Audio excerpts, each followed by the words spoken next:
ওয়ালাইকুম। Hi guys, সকালে কেমন আছেন? আমি আলহামদুলিল্লাহ ভালো আছি।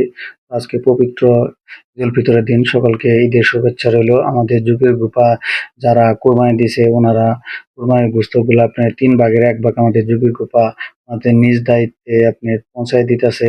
আমরা এই গোশতগুলা একে, একে জমাইতাছি। জমানোর পর এগুলো আমাদের যুগের গ্রুপা গ্রামের মানুষদের মাঝে সুন্দরভাবে বন্টন করে দিব। ওই গোশতগুলা আসার পর আমরা সমস্ত গোশত ভালোভাবে মিশায় নিতেছি, যাতে তেল চর্বি হাড্ডি ভালোভাবে মিশানোর পর আপনার ওজন দিতেছি।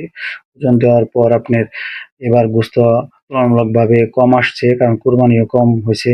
তাই প্রতি পোটলাতে যাইতেছে ১ কেজি ১০০ গ্রামের মতন।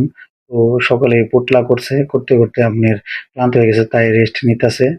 যেগুলা আপনার করা হয়েছে পোটলা, তো ওগুলা যুগের উপর গ্রামের মানুষদের আসতে বলছে। আসার পর ওনারা মাসিক কার্ড দেখিয়ে সিরিয়াল ধরে আপনার গোস্তগুলা নিয়ে যাইতেছে। তো এমনি করে দেরি হয়ে গেছে অনেক। তো এবার বেশি দেরি হয়ে গেছে গোস্তগুলা বিলি করতে, তাই প্রায় সন্ধ্যা হয়ে গেছে। সন্ধ্যা হওয়ার পর রাত ৯টা পর্যন্ত কাজ করতে হয়েছে। তো সকলে ভালো থাকবেন। আসসালামু আলাইকুম।